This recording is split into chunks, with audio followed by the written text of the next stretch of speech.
পুজোর দিনগুলো যে কীভাবে কেটেছে সেটা বুঝতেই পারি না, দেখতে দেখতেই যেন সবগুলো দিন চলে যাচ্ছে। দীর্ঘদিন অপেক্ষায় ছিলাম, মা আসলো, তারপর দেখো যেতে যেন সময় নিচ্ছে না, খুব তাড়াতাড়ি যেন দিনগুলো কেটে যাচ্ছে। পঞ্চমীর দিন পুজোতে বেরিয়েছিলাম, তারপর ষষ্ঠী, সপ্তমী, অষ্টমীও চলে গেল। রিল ভিডিওতে বলেছিলাম মা যে আসছে তার অপেক্ষা করতেই ভালো লাগে, আর আসলেই যেন চলে যায়। যাই হোক, এবারে চলো পঞ্চমীর দিন পুজোতে ঘুরতে গিয়েছিলাম। প্রথম একটা ভিডিও দিয়েছিলাম, তারপর বলেছিলাম উষাবাজার ভারতরত্ন ক্লাবের দর্শন করাবো। এলাম ভারতরত্ন ক্লাবে, বলেছিলাম না তোমাদেরকে আগের ভিডিওতে যে আমরা পঞ্চমীর দিনই বেরিয়ে পড়লাম, প্রথমবার বেরিয়েছি পঞ্চমীর দিন। সত্যি কিন্তু আমরা প্রথমবার পঞ্চমীর দিন বেরিয়েছি, কারণ ছোট বাচ্চাদেরকে নিয়ে এতটা ভিড়ের মধ্যে যাওয়া যায় না। আমার তো ছোট ছেলে রয়েছে, আর তোমরা দেখতেই পাচ্ছ ভিডিওতে হালকা হালকা বৃষ্টিও পড়ছে। আমার কিন্তু চুলগুলো ভিজে একদম শেষ হয়ে গেল, মেকআপ পুরো শেষ। আর এই যে নিচে তোমাদের দেখাচ্ছি, বৃষ্টির জলেই কিন্তু রাস্তা কাদা হয়ে আছে, ড্রেসগুলো কিন্তু একদম ময়লা হয়ে যাচ্ছে। কথা না বাড়িয়ে তোমাদের ভারতরত্ন ক্লাবের দর্শন করায়, যারা এখানে আছো তারা তো দেখেই নিয়েছো।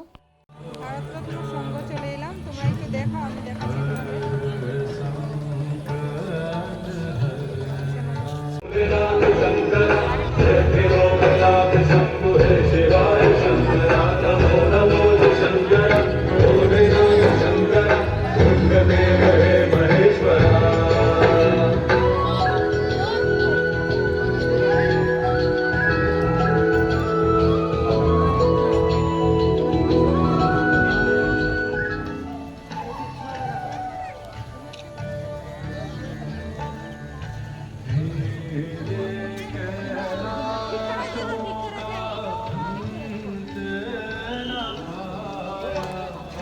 এবারে প্যান্ডেল দেখলে তো শুধু হবে না, মায়ের প্রতিমাও তো দর্শন করতে হবে। আমার ফেসবুকে কয়েকজন দিদিভাই আছে যারা বলেছিল যার ভারতরত্ন ক্লাবের ফটো দিতে, ফটো দিয়ে তো তোমরা কিছুই বুঝতে পারবে না, একটু ভিডিও দেখলে তো ভালো লাগবে তোমাদের, আমার নিজেরও ভালো লাগবে, কারণ এখানে 2 বছর পর জাঁকজমক করে পুজো হচ্ছে। তো তোমরা একটু মায়ের দর্শন করো।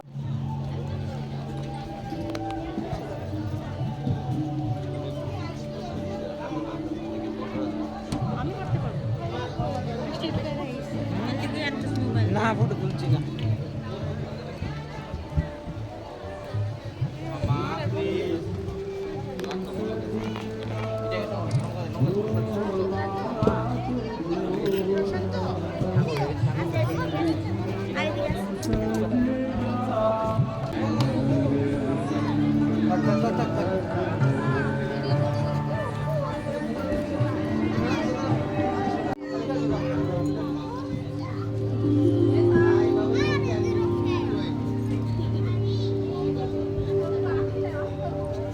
ভারতরত্ন সংঘের পক্ষ থেকে সকল দর্শনার্থীদের এই ছিল ভারতরত্ন ক্লাবের প্যান্ডেল। আমি বাইরে তো দেখালাম এবং ভিতরে যতটুকু সম্ভব হয়েছে দেখানোর চেষ্টা করেছি।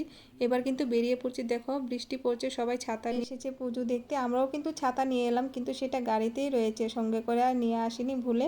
তো দেখো এখানে রয়েছে ট্রফিগুলো, ভারতরত্ন ক্লাবের ট্রফিগুলো।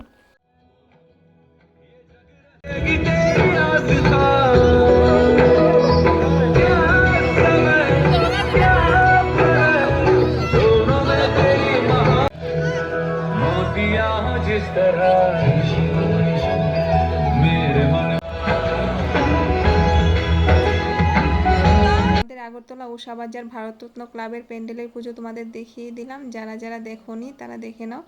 আর তোমাদের পুজো প্যান্ডেলটি কেমন লাগলো অবশ্যই কমেন্ট করে জানিও। যেহেতু এটা গ্রামের ভিতরে, শহর থেকেও কিন্তু অনেক লোকজন আসে, এখানে প্রচুর ভিড় হয়। এই ভিড়ের মধ্যে যাতে না পড়তে হয় সেই জন্যই বাচ্চাদের নিয়ে পঞ্চমীর দিনই বেরিয়ে পড়লাম পুজো দেখতে। তো তোমাদের ভিডিওটি কেমন লাগলো অবশ্যই কমেন্ট করে জানিও। দেখা হবে পরের ভিডিওতে। ভিডিওটি ভালো লাগলে অবশ্যই লাইক কমেন্ট করে পাশে থেকো। তোমাদের একটা লাইক কমেন্ট কিন্তু নতুন ভিডিও বানাতে আগ্রহী হই আমি।